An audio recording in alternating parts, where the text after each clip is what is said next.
Quelque chose s'est bloqué en cours de route, quelque chose qui venait de moi, qui était destiné à votre vie et qui n'est pas arrivé à destination.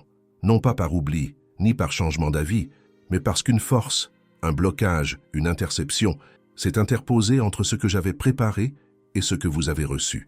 Et aujourd'hui, je suis venu vous parler précisément de cela. Écrivez maintenant en commentaire « Seigneur, libère-moi de ce qui est bloqué ». Faites-le avant de continuer à regarder. Non pas parce que c'est une formule magique, mais parce que le déclarer est un acte de foi, et je respecte la foi qui agit avant même d'avoir vu. Restez jusqu'au bout. Ce que j'ai à vous montrer aujourd'hui n'est pas simplement une parole de réconfort. C'est une révélation qui changera votre façon de comprendre ce qui s'est passé et ce qui va se produire. Avez-vous déjà attendu quelque chose qui n'est jamais arrivé? Une porte qui semblait idéale, un projet qui paraissait logique, une relation qui aurait dû aboutir, un tournant que l'on sentait venir et puis il n'a pas eu lieu, et vous vous demandiez ce que vous aviez fait de mal. La plupart des personnes que j'aime profondément en sont arrivées là. Elles ont examiné leur propre passé et en ont conclu que l'absence de résultat était la preuve d'un manque de valeur, que le silence était un signe d'abandon, qu'une longue attente signifiait une réponse négative. Mais je dois vous dire quelque chose qui va tout bouleverser en vous. Je n'ai pas dit non, j'ai dit pas encore. Et il y a une énorme différence entre les deux. Non ne ferme pas le chemin. Pas encore signifie que le chemin existe, mais qu'il fallait enlever quelque chose avant de pouvoir y accéder sans se blesser. Il existe un concept que peu de gens comprennent vraiment, et je vais l'expliquer simplement. Lorsque je prépare une bénédiction pour quelqu'un, cette bénédiction ne reste pas une simple idée abstraite. Elle a un poids, une forme, une destination, et elle se concrétise dans la vie de cette personne, devenant quelque chose de réel, de tangible, avec un but précis. Mais le monde dans lequel tu vis est complexe, et certaines de ces strates sont habitées par des forces qui te sont hostiles, des forces qui interceptent, des forces qui détournent, des forces qui retardent, des forces qui s'efforcent d'empêcher que ce qui vient de moi n'atteigne jamais tes mains. Il existe un texte ancien, une histoire que peu de gens prennent le temps d'approfondir, où un homme pria pendant 21 jours sans obtenir de réponse. 21 jours de silence. Et le 21e jour, un messager apparut avec la réponse et dit « Dès le premier jour de ta prière, ta parole a été entendue, mais j'étais retenu. J'ai été arrêté. La réponse arriva. La bénédiction était en route. Mais un obstacle se dressait sur son chemin. C'est réel. Cela arrive. Et cela vous est peut-être arrivé plus souvent que vous ne le pensez. Maintenant, je veux que vous compreniez ce que signifie bénédiction interceptée. Ce n'est pas une bénédiction que j'ai refusé d'envoyer. Ce n'est pas une bénédiction que tu ne méritais pas. Cela ne prouve pas que vous ayez mal agi. C'est une bénédiction qui a été délivrée, qui était en chemin et qui a rencontré des résistances avant d'arriver. Et la question que vous devriez vous poser maintenant n'est pas « Pourquoi ne l'ai-je pas reçu ?» La bonne question est « Qu'est-ce qui bloquait le passage ?» Car lorsque vous comprenez ce qui bloquait le processus, vous comprenez ce que je devais éliminer avant de laisser passer la bénédiction. Et parfois, ce que j'enlevais n'était pas extérieur à toi. Parfois, c'était intérieur. Un schéma de pensée, une croyance qui te poussait à saboter ce qui se présentait à toi. Une relation toxique qui te vidait de toute ton énergie. Une décision que tu n'avais pas encore prise et qui devait précéder la bénédiction, car sinon, celle-ci te détruirait au lieu de te fortifier. Je sais que c'est difficile à entendre, surtout après des années d'attente, après avoir prié, pleuré, cru, sans que la réponse ne vienne, après avoir vu d'autres personnes recevoir ce que vous aviez demandé, et vous, être demandé où était l'erreur. Il n'y a pas eu d'erreur, il y avait eu des préparatifs. Le sol qui reçoit une graine doit être prêt. Si vous la semez avant le moment opportun, la graine pourrira. Non pas parce que la graine était mauvaise, ni parce que le sol était mauvais, mais parce que le temps n'a pas encore fait son œuvre. Et je connais l'heure. Je connais chaque détail de ton histoire, non pas comme quelqu'un qui a lu un rapport te concernant, mais comme quelqu'un qui était là à chaque instant, qui a vu chaque larme, qui a compté chaque nuit blanche, qui sait le poids que tu as porté en silence. Et c'est précisément pour cette raison, parce que je savais tout cela, que je n'ai pas laissé certaines bénédictions arriver avant l'heure. Vous trouverez un e-book dans le commentaire épinglé de cette vidéo. Il s'intitule « Comment reconnaître les signes de Dieu au quotidien ». Procurez-vous-le. Ce que je vous montre aujourd'hui a une suite concrète Et cet e-book vous aidera à identifier les moments où je m'adresse à vous, ceux où j'agis en votre faveur, et comment vous pourriez passer à côté de signes que j'ai déjà placés dans votre vie, faute d'avoir appris à les reconnaître. Cliquez sur le lien épinglé maintenant, puis revenez ici. Je vais vous expliquer ce qui se passe lorsqu'une bénédiction est interceptée, puis que je la libère. Je ne me contente pas de renvoyer le message tel quel. Lorsque je récupère ce qui a été bloqué, je fais bien plus que le renvoyer. Je recalcule. Je prends en compte qui vous êtes aujourd'hui et non qui vous étiez lors de votre première demande. Et je prépare le message de façon à ce que la personne que vous êtes devenue puisse le recevoir, l'intégrer et le faire fructifier. Car il serait inutile de vous donner en 2019 ce que vous allez recevoir maintenant. Vous n'étiez pas prêt, non pas par faiblesse, mais parce que vous n'aviez pas encore traversé les épreuves qui vous rendent capable d'affronter ce qui vous attend. Les difficultés de ces dernières années n'étaient pas une punition. Il s'agissait d'exercices d'entraînement. Ce n'était pas un abandon. C'était un travail préparatoire. Et maintenant, les fondations sont plus solides. Et maintenant, ce qui doit arriver peut arriver en plus grande quantité, sans que cela ne vous submerge. Il y a un point précis que je souhaite aborder concernant les opportunités financières manquées. Car je sais que beaucoup de personnes qui regardent cette vidéo ont subi ou subissent encore des pressions financières inexplicables. Vous avez travaillé, vous avez honoré vos engagements, vous avez fait ce qui était juste. Et pourtant, vos comptes n'étaient pas équilibrés. Des opportunités ont disparu avant même de se traduire en revenus.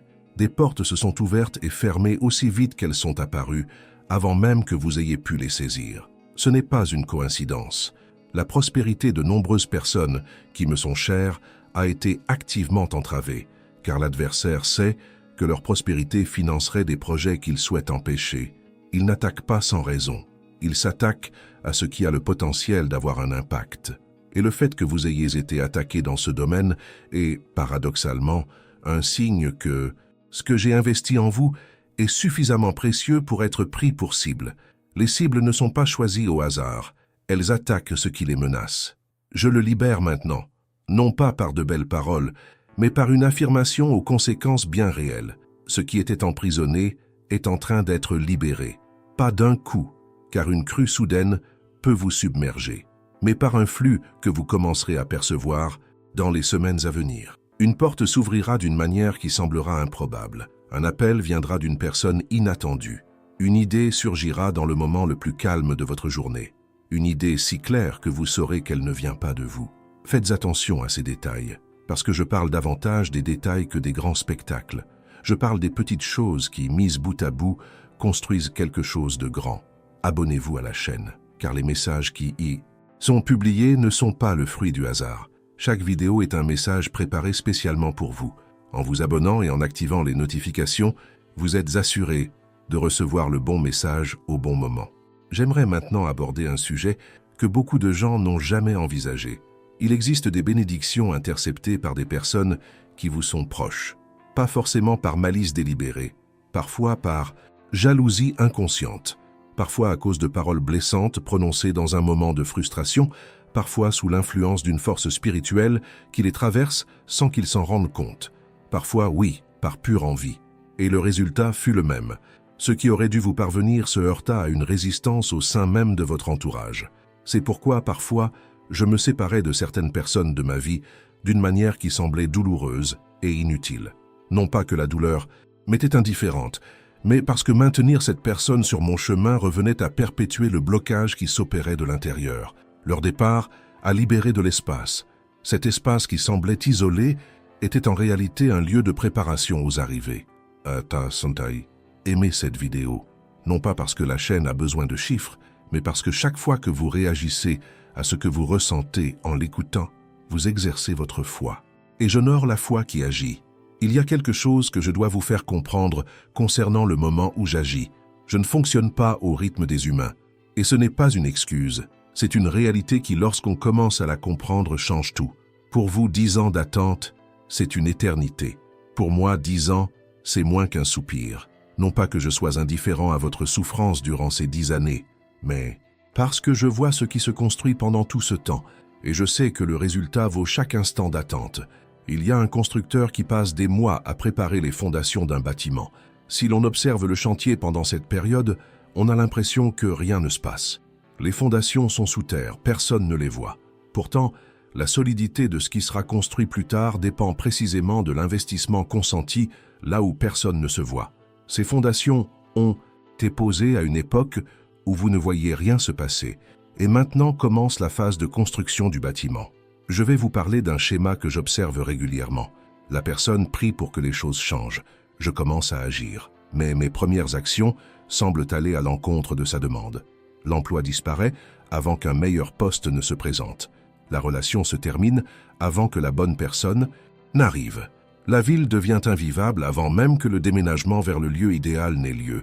Et dans cet intervalle, entre ce qui est arrivé et ce qui n'est pas encore arrivé, la personne en conclut que je l'ai abandonnée, ou que la prière n'a pas fonctionné, ou qu'elle a demandé la mauvaise chose. Mais voilà ce qui s'est passé. J'avais besoin de créer de l'espace. On ne peut pas mettre du neuf dans ce qui est déjà rempli d'ancien. On ne peut pas construire sur des fondations à reconstruire sans d'abord enlever ce qui existait déjà. La période de rien ne se passait était en réalité la période où l'on éliminait tout ce qui entravait le processus. Et la période de disparition de tout fut celle de la création d'un espace pour ce qui allait venir. Avez-vous déjà subi une perte dont vous réalisez aujourd'hui, avec le recul, qu'elle était une forme de protection? Presque tout le monde, même les plus âgés, a au moins une anecdote de ce genre. L'opportunité d'emploi manquée, puis la découverte de la fermeture de l'entreprise. La relation amoureuse qui s'est terminée et dont on a compris, 2 ans plus tard, les raisons exactes. Le projet entrepreneurial qui a échoué et qui, s'il avait réussi, vous aurait freiné à un moment crucial où vous aviez besoin de liberté pour franchir une nouvelle étape. Je les protège de manière qui ne deviennent visibles que de loin, et je ne vous demande pas de me faire confiance aveuglément, sans rien remettre en question. Je vous demande d'examiner des exemples concrets tirés de votre propre vie. Les moments où dire non ou pas encore s'est révélé être une forme de protection, et d'utiliser ces exemples comme base pour faire confiance à ce que vous ne pouvez pas encore voir. La foi n'est pas aveugle. La foi voit au-delà du passé et entrevoit l'avenir. Il existe un autre type d'interception que je souhaite mentionner, et celui-ci est plus subtil. Parfois, la bénédiction arrive, mais vous ne l'avez pas reconnue. Elle est arrivée emballée d'une manière inattendue. Elle est arrivée par la bouche de quelqu'un que vous ne respectiez pas. Elle est arrivée au moment où une opportunité semblait trop infime. Elle est arrivée à un moment où vous étiez si épuisé que vous n'aviez pas la force de la remarquer. Et elle est partie sans être saluée. Je ne dis pas cela pour vous blâmer. Je le dis pour vous apprendre à reconnaître ce qui va arriver, car les prochaines bénédictions que je vais vous accorder doivent être activement reconnues et reçues. Une bénédiction non reçue ne disparaît pas à jamais. Elle est transmise à la personne suivante, prête à la recevoir. Et je ne veux pas que ce qui t'appartient aille à quelqu'un d'autre par manque de reconnaissance. C'est pourquoi vous trouverez un e-book dans le lien épinglé dans les commentaires. Comment reconnaître les signes de Dieu au quotidien. Téléchargez-le, c'est pratique et simple, et il a été mis là précisément pour ce moment. Je vais maintenant aborder un sujet qui me touche profondément, l'interception des bienfaits de la santé. Il y a des gens qui ont prié pour être guéris et qui ne l'ont pas été, qui ont cru, qui se sont confessés, qui ont jeûné, et pourtant, leurs problèmes de santé persistent. Et c'est l'un des aspects les plus difficiles à expliquer, car la souffrance physique a un poids différent de tout autre.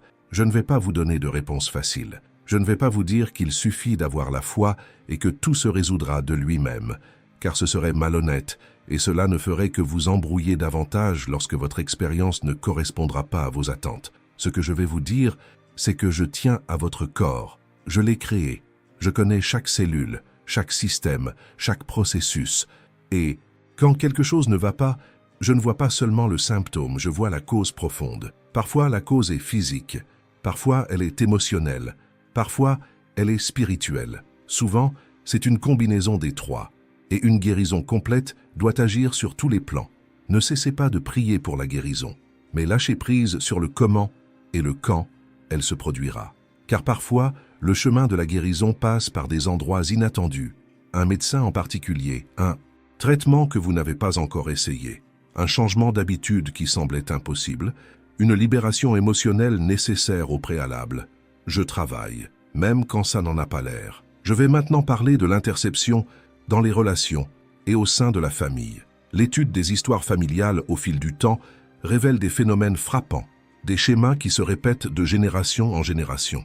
Des addictions transmises de père en fils, des relations toxiques qui se perpétuent, une pauvreté qui semble suivre les noms de famille, des maladies qui apparaissent dans les mêmes familles, génération après génération. Ce n'est pas un hasard. Et ce n'est pas seulement une question de génétique, même si la génétique y contribue. Il existe des schémas qui s'enracinent spirituellement dans les lignées familiales et agissent comme des bloqueurs automatiques. Chaque fois qu'un membre de la famille tente de rompre ce schéma, le blocage se déclenche. Chaque fois qu'une bénédiction de prospérité ou une relation saine est destinée à la famille, elle est détournée avant même d'atteindre son but. Et c'est ici, maintenant, que commence la rupture de ces schémas, avec celles et ceux qui décident d'être différents, avec celles et ceux qui décident que ce schéma s'arrête avec eux. Si vous regardez cette vidéo, ce n'est pas par hasard. Et décider d'être un tournant dans votre lignée familiale est l'une des décisions les plus importantes que vous puissiez prendre. Partagez cette vidéo avec quelqu'un qui a besoin de l'entendre, non pas par obligation, mais parce que vous savez à qui vous pensiez en la regardant. À cette personne en particulier, envoyez-la lui, ce pourrait être le moment dont elle avait besoin. Il y a quelque chose dans la nature des bénédictions, auquel les gens ne s'arrêtent d'un que rarement pour réfléchir. Une bénédiction n'est pas seulement un objet offert, c'est un partenariat. Lorsque je répands la prospérité, je ne dépose pas d'argent sur votre compte pendant que vous dormez sans rien faire. J'ouvre des portes, je mets les gens en relation, je crée des opportunités, mais vous devez être en mouvement pour les saisir. Vous devez être attentif pour les reconnaître. Vous devez avoir le courage d'entrer quand l'occasion se présente. Je fais ma part, mais il y a une part qui vous incombe. Il ne s'agit pas de mérite, cela a déjà été clairement indiqué. Il s'agit de responsabilité active. Il s'agit d'être prêt, de chercher, d'agir et de dire oui, le moment venu. Les bénédictions que je répands maintenant se présenteront sous forme d'opportunités qui exigent une réponse de votre part. Elles exigent que vous agissiez. Elles exigent que vous preniez une décision avant d'avoir toutes les garanties. Et c'est là que la plupart des gens bloquent, non pas au moment de la réception, mais au moment d'agir en fonction de ce qui est reçu. Je veux que vous disiez une prière maintenant, simple et directe. Père, je reçois ce qui a été intercepté et je le libère maintenant. Je renonce à tout contrôle sur la manière et le moment où cela arrivera. Je fais confiance à ton timing et je m'engage à être attentif et à agir pour reconnaître et recevoir ce qui vient. Il n'est pas nécessaire que ce soit compliqué. Il n'est pas nécessaire d'utiliser des mots parfaits. Il suffit que ce soit vrai. Je remarque une constante chez les personnes qui s'apprêtent à entrer dans une période charnière. Généralement, les semaines précédant le changement sont les plus difficiles. La pression monte. Tout semble plus compliqué qu'avant. Le sentiment que rien ne changera s'intensifie précisément au moment où le changement est imminent. C'est presque comme l'effort final avant l'accouchement. L'intensité augmente car la naissance est proche. Si vous traversez une phase comme celle-ci, où la pression semble plus forte que jamais, où tout paraît plus difficile et où la fatigue vous frappe différemment, cela pourrait être le signe qu'un tournant est plus proche que jamais. N'abandonnez pas maintenant. Ce n'est pas le moment. Je vais maintenant aborder un point précis concernant la finalité de l'interception. Certaines personnes savent, dès leur plus jeune âge, qu'elles sont nées pour quelque chose. Elles ressentent un appel, une direction, une mission qu'elles ne peuvent ignorer complètement, même en essayant. Et depuis des années, cet objectif reste bloqué. On dirait que la vie s'y oppose. Les ressources font défaut, le temps manque, les bonnes personnes ne se présentent pas, l'environnement ne s'y prête pas. Ce n'est pas un hasard. L'adversaire connaît l'impact qu'un objectif atteint a sur le monde qui l'entoure, et il œuvre activement à empêcher sa réalisation. Mais vient un moment où je décrète que l'objectif sera atteint, quand l'interception prendra fin, quand toutes les ressources bloquées commenceront à apparaître simultanément, d'une manière qui semble presque impossible. Ce moment pourrait être le vôtre maintenant. Je ne dis pas ça par politesse. Je le dis parce que je connais ton histoire. Je sais ce que tu portes en toi, et je sais ce qui était prévu à travers toi. Il y a quelque chose que je veux vous dire sur le fonctionnement de la restauration des données interceptées. Lorsque je restitue, je ne me contente pas de rendre ce qui a été volé. Je le rends enrichi. Il ne s'agit pas d'une simple promesse poétique. C'est un principe qui se retrouve à maintes reprises dans l'histoire des peuples ayant subi des périodes d'interception, puis vu la restitution s'opérer. Job a tout perdu, et lorsque la restauration est arrivée, ce qui lui a été rendu était le double de ce qu'il avait perdu. Ce n'est pas que la souffrance soit justifiée par la récompense finale, c'est que je peux reprendre ce qui vous a été volé et transformer cette restitution en quelque chose de plus grand encore que ce qui aurait été possible sans ce vol. Ce qui vous a été enlevé vous reviendra, et il reviendra transformé. Talakasiti, il y a quelque chose à dire sur la foi pendant les périodes d'interception. La foi pendant l'attente ne signifie pas ignorer la réalité. Ce n'est pas faire semblant que tout va bien quand ce n'est pas le cas. Ce n'est pas une attitude positive de façade. La foi dans l'attente consiste à continuer d'agir comme si ce que j'ai promis allait se réaliser, même en l'absence de preuves visibles. C'est rembourser la dette avant même que l'argent ne soit disponible, en espérant qu'il arrivera. C'est planifier la prochaine étape avant même que la situation actuelle ne soit résolue. C'est prendre des décisions comme quelqu'un qui croit en l'avenir promis, même si le présent ne le reflète pas encore. Cette foi qui pousse à agir avant même de voir est ce qui a permis de débloquer bien des situations, car elle élimine la peur. Et là où il n'y a pas de peur, l'interception perd toute sa force. Je voudrais maintenant aborder un sujet rarement traité dans les sermons et que je souhaite que vous compreniez clairement. La gratitude n'est pas simplement une réaction émotionnelle face aux bienfaits reçus. La gratitude est une porte d'entrée. Lorsque vous êtes reconnaissant pour ce que vous possédez déjà, même si c'est peu, même si ce n'est pas encore ce que vous aviez demandé, vous créez un environnement propice à l'avenir. La gratitude libère, et l'ingratitude, non pas comme un péché mortel que je punirai, mais comme un état d'esprit qui ferme les portes, intercepte d'elle-même ce qui vient. Non pas comme une conséquence de ma punition, mais comme la conséquence naturelle d'un cœur fermé qui ne peut recevoir car il ne reconnaît même pas ce qui est déjà arrivé. Dressez une liste dès maintenant, même mentale. 3 choses pour lesquelles vous êtes vraiment reconnaissant. Des choses concrètes, pas des choses vagues. Ce simple exercice révèle quelque chose de réel. Je voudrais aborder un concept que j'appelle la bénédiction accumulée. Lorsqu'une bénédiction est longtemps retenue, elle ne disparaît pas. Elle demeure comme bloquée par un barrage. Et lorsque le barrage cède, elle ne se déverse pas par petites doses, mais comme un torrent. C'est pourquoi il existe des histoires de retournement de situations spectaculaires. Ce n'est pas de la magie. C'est le résultat d'années de bénédictions accumulées qui se libèrent soudainement. La personne qui, pendant des années, n'a rien vendu et qui, soudain, croule sous la demande. Celle qui n'arrivait pas à nouer de relations et qui, du jour au lendemain, se crée 2 ou 3 liens significatifs. Celle qui semblait invisible professionnellement et qui, soudain, attire l'attention des bonnes personnes au même moment.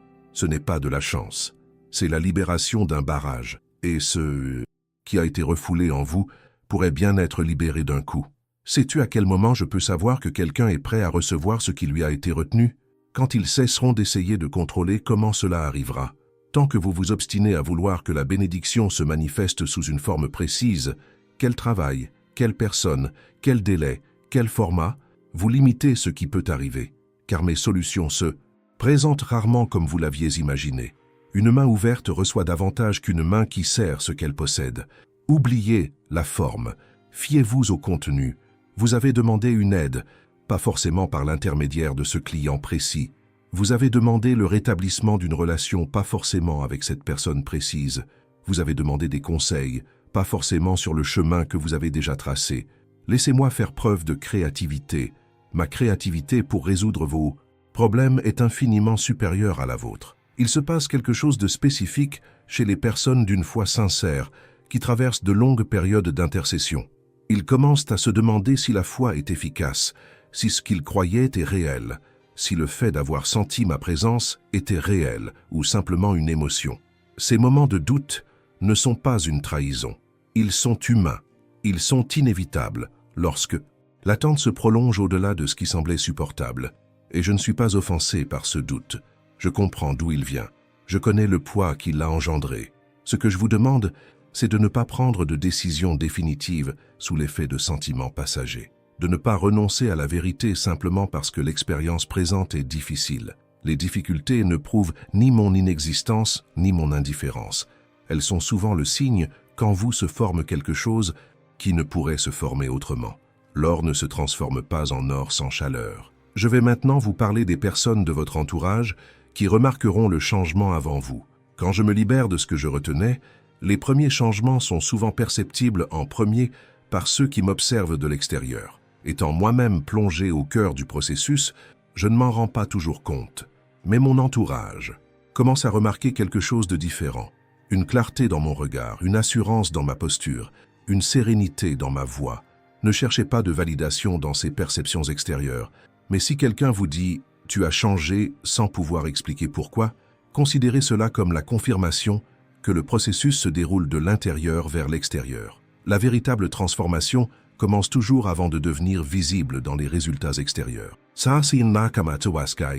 Il y a un point précis concernant les bénédictions relationnelles que je dois clarifier. Quand je m'efforce de faire entrer la bonne personne dans votre vie, je n'arrive pas avec une pancarte « c'est elle ».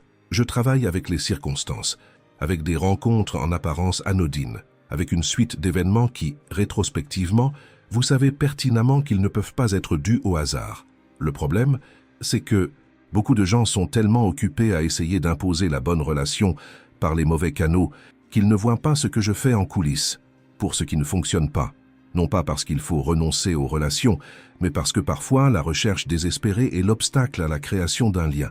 Certaines personnes ont trouvé leur partenaire de vie précisément au moment où elles ont cessé de le chercher activement. Non pas parce que le manque d'effort est une vertu, mais parce que l'état de paix et de présence qui s'est installé lorsqu'elles ont cessé de poursuivre leur quête était exactement celui dont elles avaient besoin pour reconnaître la personne qu'elles présentaient à elles. Vous rendez-vous compte que pendant tout ce temps, je me suis adressé spécifiquement à vous, pas avec un groupe en général, pas avec tous les chrétiens, avec vous, car le message diffusé aujourd'hui était destiné à ceux qui avaient besoin de l'entendre immédiatement. Et si vous avez regardé cette vidéo jusqu'ici, ce n'est pas un hasard. Il y a quelque chose que je souhaite faire dans votre vie, cette saison. Quelque chose qui a été retardé trop longtemps. Et j'utilise ce moment, cette vidéo, ce mot, comme point de départ d'une série d'actions que vous commencerez à remarquer dans les semaines à venir. Soyez attentifs, restez vigilants, ne laissez pas passer cette occasion. Il me faut maintenant aborder un point pratique.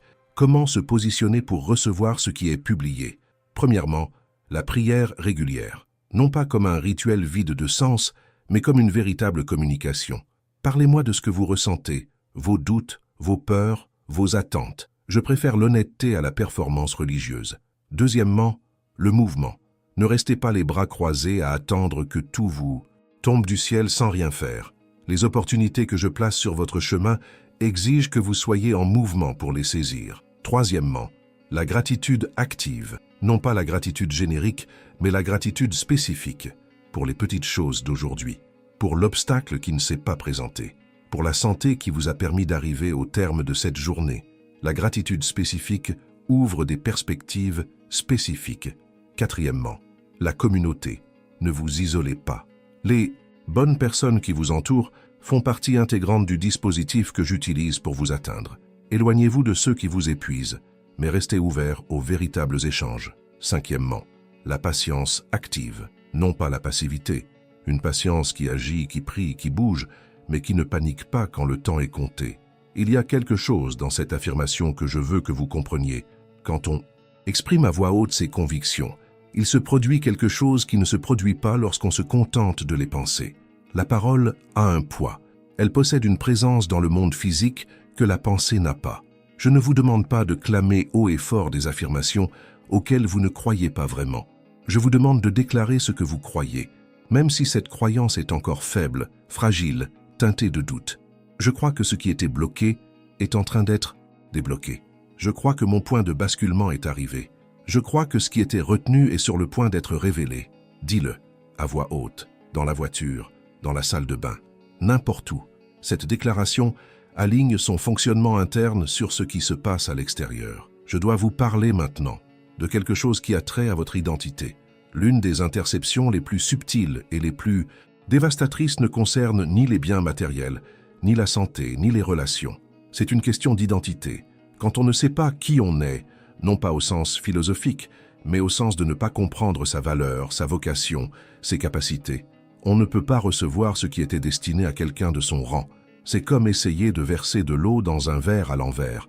Ce n'est pas que l'eau n'ait pas été envoyée, c'est que le récipient n'était pas dans la bonne position pour la recevoir. L'interception identitaire opère par le biais de voix, parfois celles de personnes proches de vous, parfois celles de votre propre tête, qui répètent ce que vous n'êtes pas, ce que vous ne pouvez pas faire, ce que vous ne méritez pas. Et lorsque ces voix se répètent suffisamment souvent, on finit par les croire. Et inconsciemment, on commence à rejeter tout ce qui contredit cette croyance sur soi-même. Je te connais, et je sais qui tu es, pas ce que la peur veut que tu sois, pas ce que les épreuves ont tenté de te faire croire. Tu es quelqu'un que j'ai créé intentionnellement, quelqu'un qui possède un potentiel qui n'a pas encore été pleinement révélé, quelqu'un dont le chapitre le plus important n'a pas encore été écrit. Je vais maintenant vous parler de ce qui se passe après l'échec de l'interception.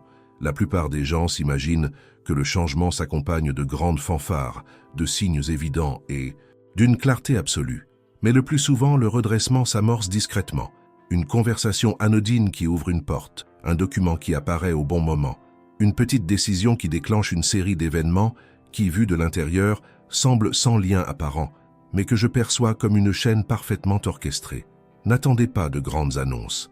Soyez attentifs aux conversations, aux idées qui surgissent aux aurores, aux coïncidences apparemment improbables, aux personnes qui croisent régulièrement votre chemin sans raison apparente. Je vous dis où le déblocage se manifestera. Je dois aborder un point concernant le pardon.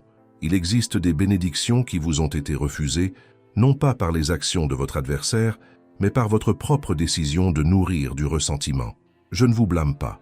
La souffrance est une réaction humaine à une véritable blessure. Et cette blessure était bien réelle. La trahison était bien réelle. L'abandon était bien réel. L'injustice était bien réelle. Mais le pardon n'est pas un cadeau que l'on fait à la personne qui nous a blessés. C'est un cadeau que l'on se fait à soi-même. C'est la décision de ne plus laisser les actes de cette personne influencer notre présent et notre avenir.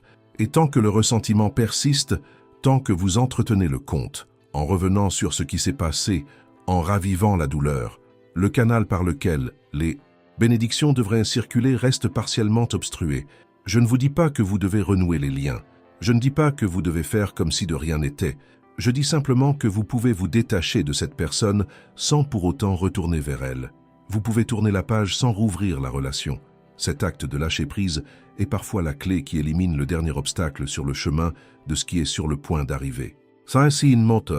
Bon, maintenant pour la suite, j'ai besoin que vous compreniez une chose concernant la période à venir. Cela exigera un courage différent de celui nécessaire pendant la période d'attente. Pendant l'attente, il fallait du courage pour continuer, pour ne pas abandonner, pour persévérer dans l'obscurité. Durant les périodes de réception et d'expansion, le courage prend une autre forme. Il s'agit du courage de recevoir sans saboter, d'accepter les bonnes choses sans attendre le mais qui n'arrivera jamais, de rêver plus grand que jamais, de parler de ce qui se passe sans craindre de perdre quelque chose en le partageant. Après avoir longtemps connu la pénurie, certaines personnes développent une résistance inconsciente à l'abondance. Lorsque la prospérité commence à arriver, quelque chose en elles tente subtilement de défaire ce qui est en train de se construire. Faites ceci maintenant. Dites-vous que vous êtes prêt et à recevoir, que vous ne saboterez pas ce qui va arriver, que vous resterez dans un état d'ouverture, de gratitude et d'action tout au long de la saison à venir. Permettez-moi de vous montrer comment les bénédictions se déversent en vagues successives. La première phase est celle d'une fourniture immédiate. Ce qui manquait commence à apparaître. Pas forcément tout d'un coup, mais suffisamment pour que vous vous rendiez compte que quelque chose a changé. La deuxième phase est celle de l'alignement. Les pièces du puzzle commencent à s'assembler d'une manière qui ne dépend pas uniquement de vous. Des personnes arrivent, des portes s'ouvrent, des ressources apparaissent de sources inattendues. La troisième vague, et c'est la plus profonde, est intentionnelle. Lorsque ce qui était bloqué se libère enfin, on commence à comprendre ce à quoi on s'était préparé. Ce qui semblait fragmenté prend tout son sens et s'inscrit dans un dessin plus vaste. Et l'on commence à percevoir sa propre histoire sous un jour nouveau. Je ne vais pas te dire sur quelle vague tu te trouves en ce moment. Toi seul le sais, en regardant à l'intérieur de toi, ce qui commence à bouger. Mais je vous le dis, les trois vagues se profilent à l'horizon, et la première est peut-être déjà en train de déferler. Il y a une dernière chose à dire au sujet des bénédictions interceptées. Quand elles arriveront, et elles arriveront, souvenez-vous d'où elles viennent. Non par obligation religieuse, mais parce que reconnaître que le bien qui est arrivé vient de moi est ce qui permet d'en accueillir davantage.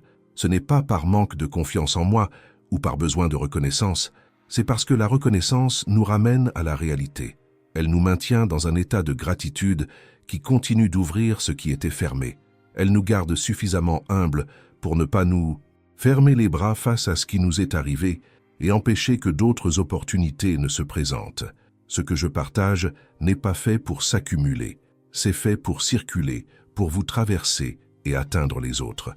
Vous n'êtes pas seulement la destination des bénédictions, vous en êtes le canal. Un cours d'eau reçoit plus d'eau qu'un réservoir qui la stocke. Je repense à tout ce que tu as porté, à toutes ces nuits blanches sans savoir ce qui allait se passer, à toutes ces factures qui semblaient impossibles à payer, à toutes ces fois où tu as fait semblant d'aller bien alors que ce n'était pas le cas, à tous ces instants où tu souriais en apparence, tandis qu'une angoisse sourde te tenaillait. Je l'ai vu, j'y étais. Chaque instant a été enregistré, et elles n'ont pas été gaspillées. Chacun d'eux a contribué à forger en vous quelque chose qui n'aurait pu se former autrement. Une profondeur, une capacité de compassion, une résilience qui vous sera précieuse pour l'avenir. Vous n'êtes pas ressorti plus faible de ces années, vous en êtes ressorti plus capable, même si vous n'en avez pas encore pleinement conscience. Ce qui était intercepté est en train d'être libéré. Ce qui était bloqué est sur le point de percer. Ce qui était obstrué est en train d'être levé. Et la saison dans laquelle vous venez d'entrer est différente de toutes celles que vous avez vécues auparavant.